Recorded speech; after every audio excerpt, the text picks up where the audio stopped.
Hello friends, welcome back to Notes Wire. आज की class में हम फाइलम एनिलिडा के जनरल कैरेक्टर्स और क्लासिफिकेशन की स्टडी करेंगे। ये आज की क्लास का कंटेंट है, एक बार आप जल्दी से रीड कर लीजिए। देन हम आज की क्लास जो है उसको स्टार्ट करेंगे। आज की क्लास स्टार्ट करने से पहले आपसे एक छोटी सी रिक्वेस्ट है, अगर आपको आज की क्लास पसंद आए तो प्लीज़ वीडियो को लाइक कर दीजिएगा, साथ ही साथ चैनल को सब्सक्राइब कर लीजिएगा ताकि आपको इसी प्रकार की वीडियो जो है वो मिलती रहे। फर्स्ट देखते हैं इंट्रोडक्शन। एनिलिडा शब्द लैटिन शब्द एनुलस और इडोस से लिया गया है।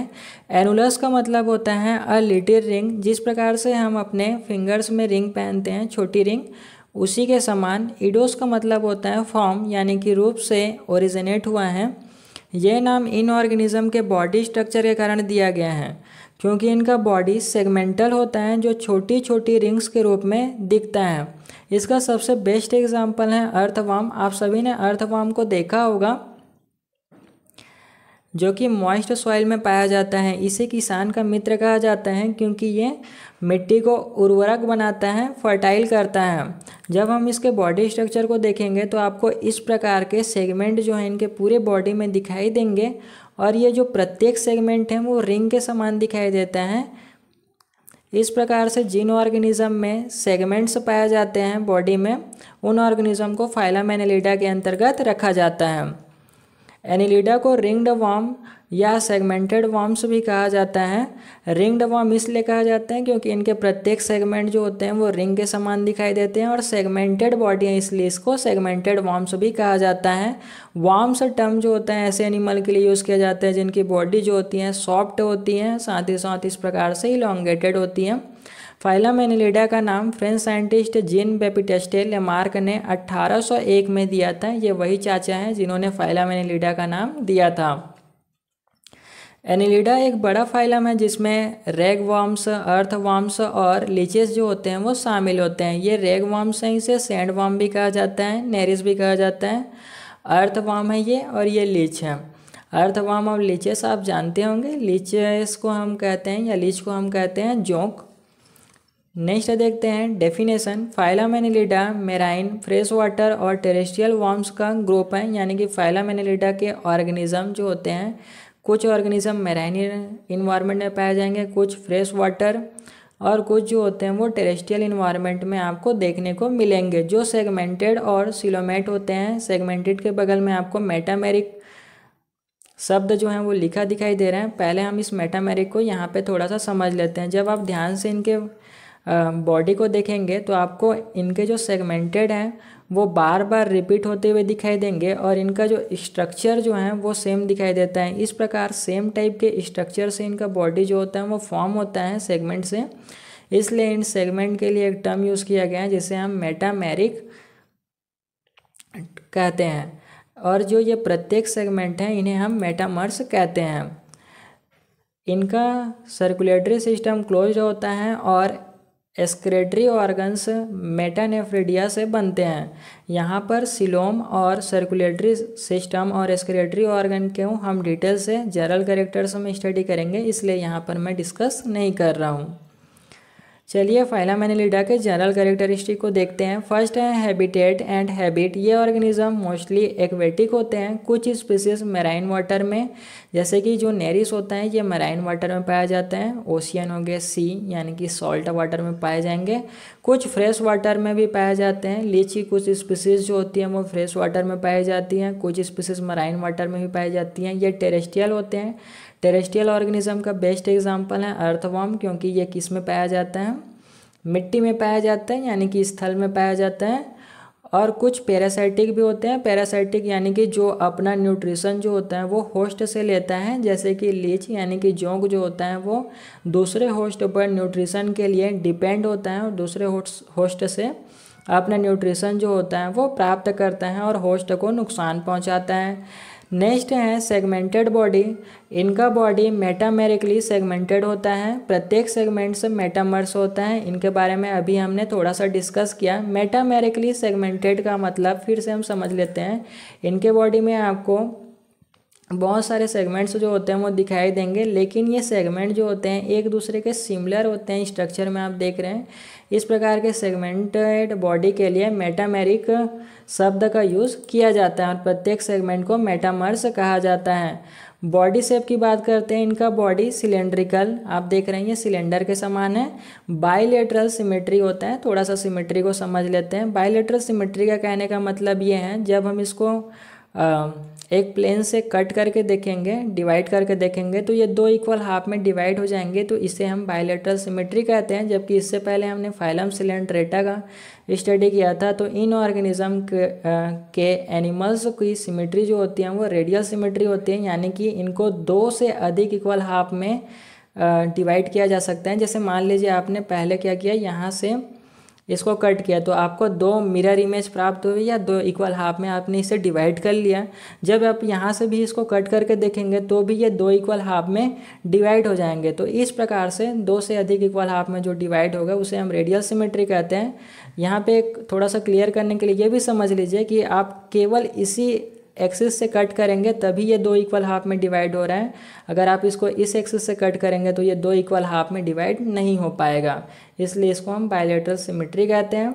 जबकि उसके और पहले जब हमने फाइलम पोरीफेरा की स्टडी किया था, जिसमें हमने स्पंजेस की स्टडी की थी, तो इसमें किसी प्रकार का सिमेट्री जो होता है नहीं पाया जाता, इसे एसिमेट्री भी कहा जाता है।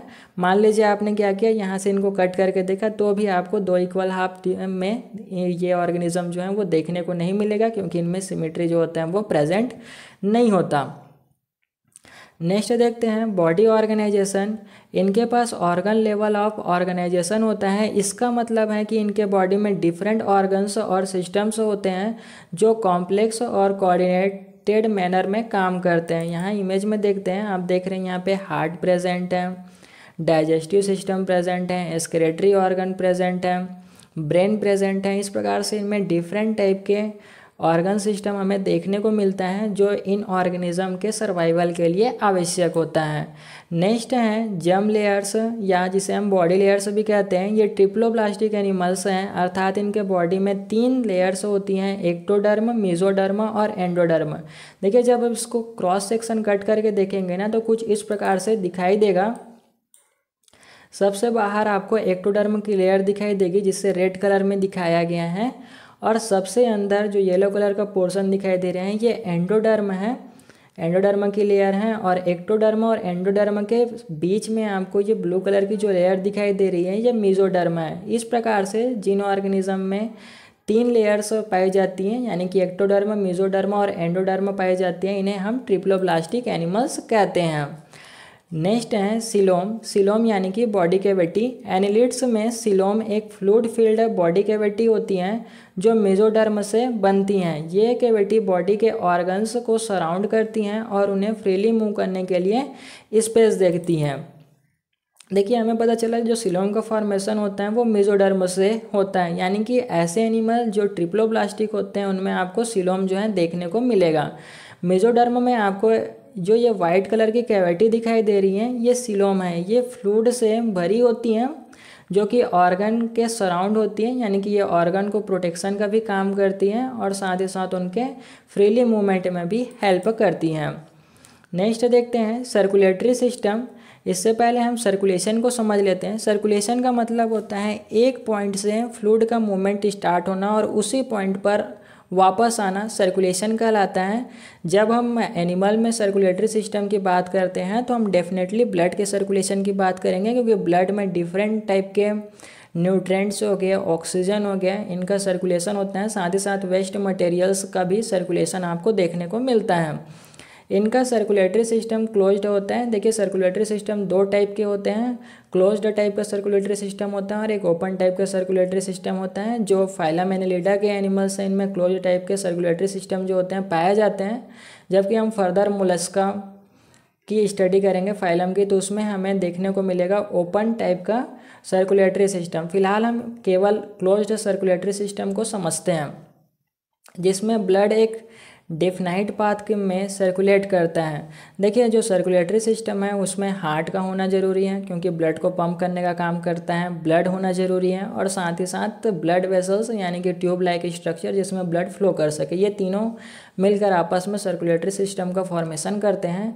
जब हम क्लोज टाइप के सर्कुलेटरी सिस्टम की बात करते हैं तो इसमें हार्ट जो होता है ब्लड को पंप करता है, पंप करने के बाद ये जो ब्लड वेसल्स होते हैं वो स्मॉल ब्रांचेस वेसल्स में ऑर्गन के आसपास इस प्रकार के आपको स्मॉल ब्रांचेस वेसल्स जो होंगे वो देखने को मिलेगा, जिससे जो ऑर्गन होगा ना उसको इन वेसल्स से जो ब्लड होता है उनमें ट्रांसपोर्ट कर लिया जाएगा। साथ ही साथ जो ऑर्गन्स हैं या सेल्स हैं उनमें जो एक्सक्रीटरी मटेरियल्स हैं उनका ट्रांसपोर्ट वापस से इन जो स्मॉल ब्रांचेस वेसल्स हैं इनमें हो जाती हैं, जिससे जो ब्लड होता है फिर यहाँ से जो ब्लड प्रेशर है उसके थ्रू फिर से वापस हार्ट में आ जाते हैं। इस प्रकार से जो सर्कुलेशन होता है इसे क्लोज सर्कुलेटरी सिस्टम कहते हैं, क्योंकि यहाँ पे आप देख रहे होंगे जो ऑर्गन्स हैं या सेल्स हैं वहाँ तक ब्लड पहुँच रहे हैं, लेकिन इसमें एक स्पेशल टाइप का फीचर पाया जाता है जिससे इनका ट्रांसपोर्ट होता है, और ये जो वेसल्स होते हैं कहीं पर भी आपको ब्रेक होते हुए नहीं दिखाई दे रहे हैं। इस प्रकार इसे हम क्लोज सर्कुलेटरी सिस्टम कहते हैं। इनके ब्लड में हीमोग्लोबिन प्रेजेंट होता है जो ऑक्सीजन ट्रांसपोर्ट करने में मदद करता है। हीमोग्लोबिन प्रेजेंट है मतलब इसके ब्लड का कलर भी क्या होगा, रेड होगा। यहाँ पे आप देख रहे हैं इसमें आपको बहुत सारे वेसल्स आपको दिखाई देंगे। जब हम जूम करेंगे तो कुछ इस प्रकार से एक पोर्शन में हमें देखने को मिलेगा। ये जो स्ट्रक्चर दिखाई दे रहे हैं मस्कुलर स्ट्रक्चर, ये इनका हार्ट है, और ये जो आपको पतले पाइप जैसे ट्यूब्यूल्स दिखाई दे रहे हैं ये ब्लड वेसल्स होते हैं। नेक्स्ट बात करते हैं हम रेस्पायरेशन की। रेस्पायरेशन प्रोसेस मोस्ट स्किन या गिल्स के थ्रू होता है, क्योंकि जो फाइलम एनेलिडा के एनिमल्स होते हैं वो मराइन इन्वायरमेंट में पाए जाते हैं, तो इन एनिमल्स के पास गिल्स प्रेजेंट होते हैं, जैसे फिश के पास गिल्स प्रेजेंट होते हैं। जो रेस्पिरेटरी ऑर्गन है डिफरेंट टाइप की इन्वर्टिब्रेट में, इनका एक अलग स्पेसिफिक वीडियो जो हमारे चैनल पे आएगा, लेकिन थोड़ा सा उसमें टाइम लग सकता है। जैसे ही आ जाएगा मैं लिंक आपको डिस्क्रिप्शन में दे दूंगा, जिसको देखने से आपको सारे टर्म जो हैं या फिर सारे जितने भी रेस्पिरेटरी ऑर्गन जो होते हैं इनवर्टिब्रेट में प्रेजेंट होते हैं वो चीज़ें आपको समझ में आ जाएंगी। जो मराइन इन्वायरमेंट में रहने वाले एनिलिड्स होते हैं उनमें गिल्स पाया जाता है जिनके थ्रू ये रेस्पिरेशन करते हैं, जबकि जो मॉइस्ट इन्वायरमेंट में पाए जाते हैं जैसे कि अर्थवर्म, इनमें रेस्पिरेशन जो होता है स्किन के थ्रू होता है। कुछ फ्रेश वाटर ऑर्गेनिज्म में डिफ्यूज़न के थ्रू भी आपको रेस्पिरेशन जो होगा वो देखने को मिलेगा। जैसे हम नेरिस की बात करते हैं तो नेरिस में एक स्पेशल प्रकार का स्ट्रक्चर पाया जाता है जिसे हम पैरापोडिया कहते हैं। ये पैरापोडिया जो होता है ना, वो जैसे हम नाव चलाते हैं ना, चप्पू का यूज़ करते हैं जिसे हम इंग्लिश में पैडल कहते हैं, उनके समान ये दिखाई देते हैं। आगे हम इसको थोड़ा डिटेल से समझेंगे, अभी फ़िलहाल इतना आप याद रखिएगा। डाइजेस्टिव सिस्टम, इनका डाइजेस्टिव सिस्टम कंप्लीट होता है, मतलब माउथ से एनस तक पूरा डाइजेस्टिव ट्रैक्ट प्रेजेंट होता है। डाइजेशन एक्स्ट्रा सेलुलर होता है, मतलब खाना सेल के बाहर डाइजेस्ट होता है। देखिए डायग्राम से समझते हैं। इनमें डाइजेस्टिव सिस्टम पाया जाता है, यानी कि माउथ से लेकर एनस तक एक ट्रैक पाया जाएगा जिसमें डाइजेशन का प्रोसेस होता है। जैसे ह्यूमन में आपको देखने को मिलता है माउथ से लेकर एनस तक का डाइजेस्टिव सिस्टम। माउथ से ये फूड को ईट करते हैं, देन फेरिंग्स, फिर एसोफेगस में आते हुए क्रॉप एक स्टोरेज एरिया होता है जहाँ पर ये फूड जो होता है थोड़े टाइम के लिए, टेम्परेरी समय के लिए स्टोर होते हैं। देन गिजार्ड में ये ग्राइंड किया जाता है फूड को, यानी कि पीसा जाता है। फिर उसके बाद ये इंटेस्टाइन के थ्रू ऑब्जॉर्व कर लिया जाता है, और जो एक्सक्रीटरी या अनवांटेड फूड मटेरियल्स होते हैं वो एनस के थ्रू बाहर कर दिया जाता है। यहाँ पर एक और चीज़ लिखा हुआ है एक्स्ट्रा सेलुलर डाइजेशन जो होता है एक्स्ट्रा सेलुलर होता है। इसका मतलब ये है कि जैसे हमारे बॉडी में एक ट्रैक है उसी के थ्रू डाइजेशन हो रहा है, वैसे ही इनके बॉडी में भी ये डाइजेस्टिव ट्रैक प्रेजेंट है। इसलिए कहा गया है कि डाइजेशन जो होगा एक्स्ट्रा सेलुलर होता है, बाद में सेल के द्वारा उनको अब्जॉर्प्शन कर लिया जाता है न्यूट्रिएंट्स को, ये तो हमें पता है। नेक्स्ट है एक्सक्रीटरी सिस्टम, यानी कि जिसके द्वारा ये वेस्ट मटेरियल को अपने बॉडी से रिमूव करते हैं। एक्सक्रीशन के लिए मेटानेफ्रेडिया का यूज़ होता है। हर सेगमेंट में एक पेयर मेटानेफ्रेडिया होता है जो वेस्ट मटेरियल्स को फिल्टर करता है। देखिए, जैसे ह्यूमन में किडनी में नेफ्रेडिया प्रेजेंट होता है ना, जो क्या करता है, वेस्ट मटेरियल को फिल्टर करता है, वैसे ही फाइलम एनिलिड के एनिमल्स में मेटानेफ्रेडिया पाया जाता है और जो प्रत्येक सेगमेंट में प्रेजेंट होता है इस प्रकार से एक जोड़ी में पाया जाएगा, यानी कि एक सेगमेंट में 2 प्रेजेंट होंगे, जो कि सीलोमिक फ्लूइड होता है उसको फिल्टर करने का काम करेगा।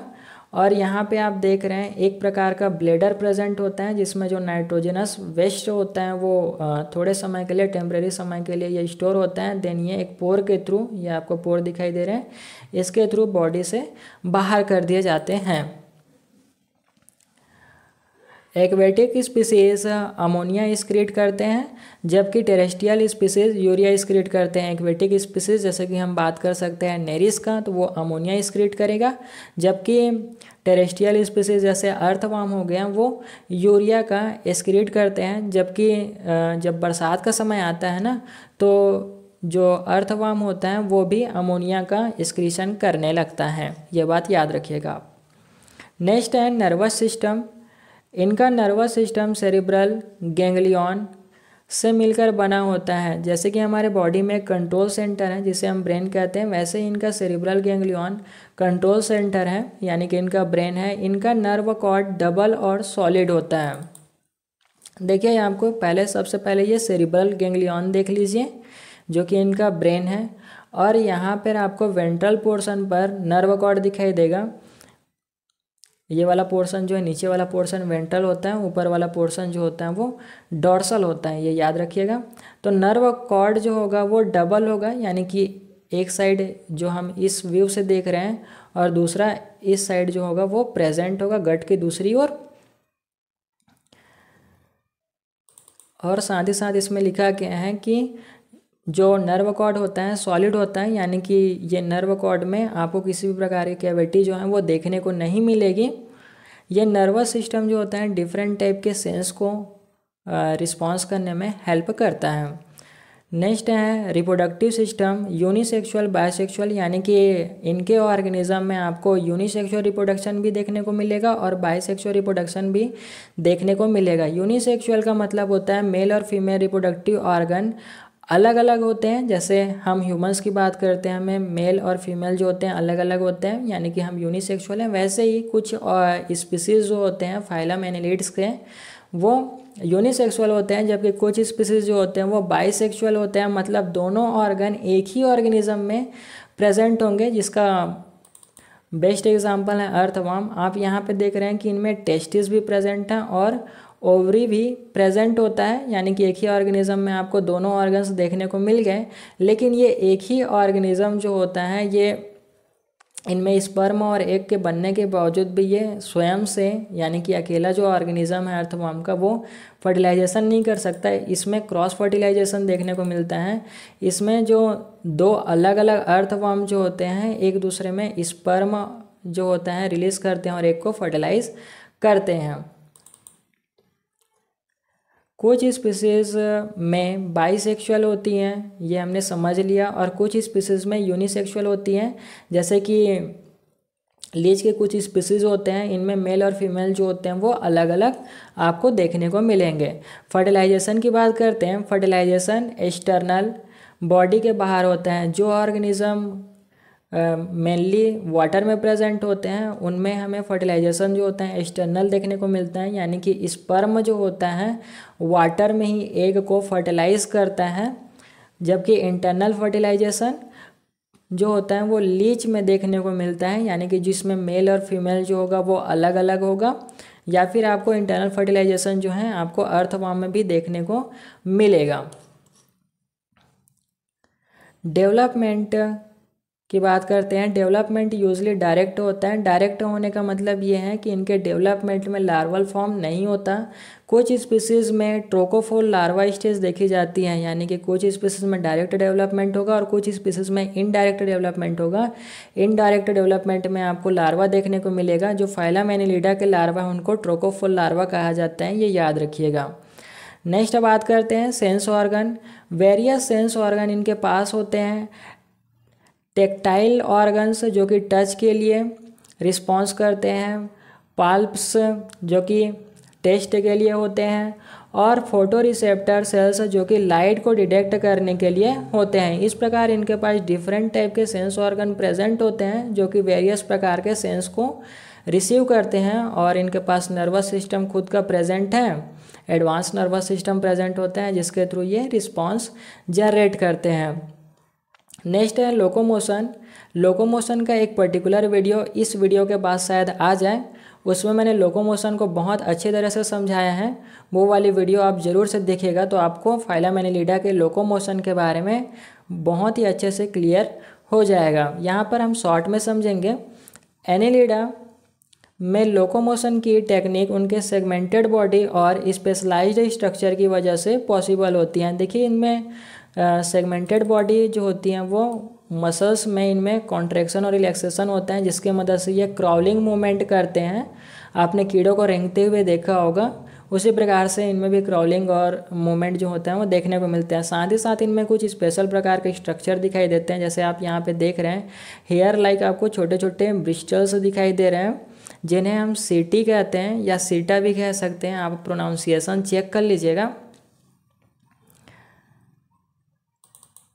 इसकी मदद से ये लोकोमोशन करते हैं जो अर्थवर्म होते हैं सीटी की मदद से। साथ ही साथ अगर हम नेरिस की बात करें तो नेरिस के पास पैरापोडिया प्रेजेंट होता है, इसके बारे में हमने डिस्कस किया है। ये पैरापोडिया जो होता है रेस्पिरेशन के साथ साथ लोकोमोशन में भी हेल्प करता है। और जो लीच होते हैं इनके पास कोई सीटी प्रेजेंट नहीं होता, इनके पैरापोडिया में सीटी प्रेजेंट होता है, ये भी याद रखिएगा नेरिस के में। और लीच में कोई भी प्रकार का सीटी प्रेजेंट नहीं होता और ये क्रॉलिंग मूवमेंट शो करते हैं। इनके पास सकर प्रेजेंट होता है एक एंड पर जिसकी मदद से ये क्रॉलिंग मूवमेंट दिखाते हैं। नेक्स्ट देखते हैं classification of phylum Annelida. Phylum Annelida को उनके मॉर्फोलॉजिकल फीचर जैसे कि पैरापोडिया और सीटी के प्रेजेंस या अब्सेंस के बेसिस पर क्लासिफाई किया जाता है। एनिलिड्स को 4 मेन क्लास में डिवाइड किया गया है। देखिए कुछ बुक में इनके 3 क्लास के बारे में बताया गया है, लेकिन हम चारों क्लास के बारे में स्टडी करेंगे। फर्स्ट क्लास है पॉलीकीटा, दूसरा क्लास है ओलिगोकीटा और तीसरा क्लास है हीरोडिनिया और चौथा क्लास है आर्की एनिलिडा। चलिए फर्स्ट क्लास को समझते हैं। पॉलीकीटा। पॉलीकीटा शब्द ग्रीक वर्ड्स पॉली यानी कि मैनी और कीटा यानी कि ब्रिस्टल या हेयर से आया है, जिसका मतलब है ये मैनी ब्रिस्टल यानी कि बहुत सारे ब्रिस्टल जो होते हैं पॉलीकीटा के ऑर्गेनिज्म में प्रेजेंट होते हैं। इनके बॉडी पर पैरापोडिया पाया जाता है और इनमें मल्टीपल सीटी पाया जाता है जिससे में हेयर लाइक स्ट्रक्चर होती है, इसे हम सीटी कहते हैं। पॉलीकीटा के बॉडी पर लेटरल पैरापोडिया होती हैं जो फ्लैसी पेडल लाइक स्ट्रक्चर होती हैं और इन पैरापोडिया में सीटी ब्रिस्टल या हेयर लाइक स्ट्रक्चर होते हैं जो लार्ज नंबर में प्रेजेंट होते हैं। ये वर्म्स मेनली मराइन इन्वायरमेंट में पाए जाते हैं। देखिए इसका बेस्ट एग्जांपल है फाइलम पॉलीकीटा का नेरिस। जब हम नेरिस के बॉडी स्ट्रक्चर को थोड़ा सा जूम करके देखेंगे तो कुछ इस प्रकार से दिखाई देगा। यहाँ पे आप देख सकते हैं जो चप्पू होता है जिससे हम नाव को खेते हैं, उसी के समान पेडल लाइक स्ट्रक्चर जो होता है वो पैरापोडिया का होता है। इनके ऊपर आपको हेयर लाइक स्ट्रक्चर दिखाई दे रहे हैं जिसे हम सीटी कहते हैं। इनकी जो संख्या होती है वो मल्टीपल होती है क्योंकि पॉली का अर्थ होता है मेनी यानी कि बहुत सारे होंगे इनके संख्या में। जबकि हम इनके जनरल इमेज को देखते हैं तो इसमें जो सीटी की संख्या होती है आपको 1 ही 2 देखने को मिलेगी क्योंकि इनका ये सिंप्लीफाइड वर्जन दिखाया जाता है हमें डायग्राम में, लेकिन एक्चुअल में ऐसा नहीं है। इनमें लगभग दर्जन से लेकर आपको 100 तक के सीटी जो हैं वो देखने को मिल सकते हैं पॉलीकीटा क्लास के एनिमल्स में। इनका एग्जांपल देखते हैं। इनका एग्जांपल है नेरिस और हेट्रोनेरिस। नेरिस ही ट्रांसफॉर्म हो जाता है हेट्रोनेरिस में रिप्रोडक्शन के समय। नेक्स्ट एग्जांपल है सी माउस या इसका नाम है एफ्रोडाइटा। कीटोप्टेरस, आप इन तीनों को जरूर से याद रखिएगा, कीटोप्टेरस, नेरिस और हेट्रोनेरिस, ये बार बार रिपीट किए जाएंगे जो भी हम फाइलम एनिलिडा के टॉपिक्स को डिस्कस करेंगे उनके अंतर्गत आपको कीटोप्टेरस, हेट्रोनेरिस और नेरिस जो होता है वो बार बार देखने को मिलता है। यहाँ पर कुछ और एग्जांपल्स देखने को मिलेगा, आप एक बार इसको रीड कर लीजिएगा। सेबेला जो होता है उसको पिकॉक वार्म कहा जाता है, क्योंकि इनका जो आप पिकॉक का फीदर देखें ना, उसी के समान इनका स्ट्रक्चर जो है आपको देखने को मिल रहा है।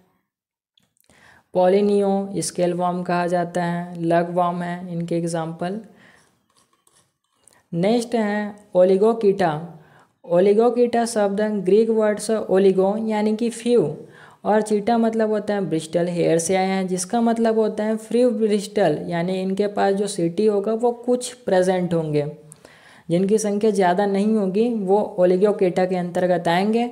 साथ ही साथ ये जो सिटी होते हैं इनके स्किन में एम्बेडेड होते हैं। देखिए इसका ओलिगोकीटा का एग्जाम्पल जो है वो अर्थवर्म है। आपको इस प्रकार से हमने सिटी जो है पहले भी देखी है। ये सिटी जो होती है इनके बॉडी में इस प्रकार से एम्बेडेड होती हैं और ये सिटी जो होगी छोटी होगी साइज में। साथ ही साथ इनमें पैरापोडिया जो है वो प्रेजेंट नहीं होता ओलिगोकीटा क्लास के ऑर्गेनिज्म में। इसका बेस्ट एग्जाम्पल जो है वो अर्थवर्म है, ये याद रखिएगा। और एग्जाम्पल है इसका ट्यूबिफेक्स, ब्रांकियो, बडेला, ये इसके कुछ और एग्जाम्पल्स हैं। नेक्स्ट क्लास है हिरोडिनिया। ये मेनली पैरासाइटिक या प्रेडिएटरी होते हैं। हमने देखा था इसका एग्जाम्पल है हिरोडिनिया क्लास का तो लीच, जिसे हम जोक के नाम से जानते हैं।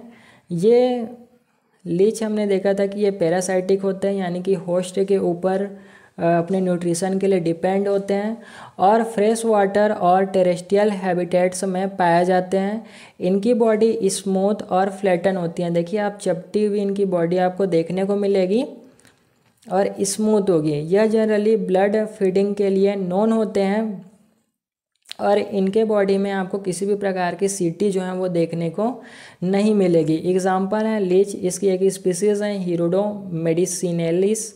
इसका उपयोग जो है वो मेडिकल क्षेत्र में किया जाता है। ऐसा कहा जाता है कि ये जो स्पीसीज़ हैं हिरोडो मेडिसिनेलिस, ये स्पीसीज़ जो होता है वो ब्लड, इम्प्योर ब्लड को सक करने का काम करता है।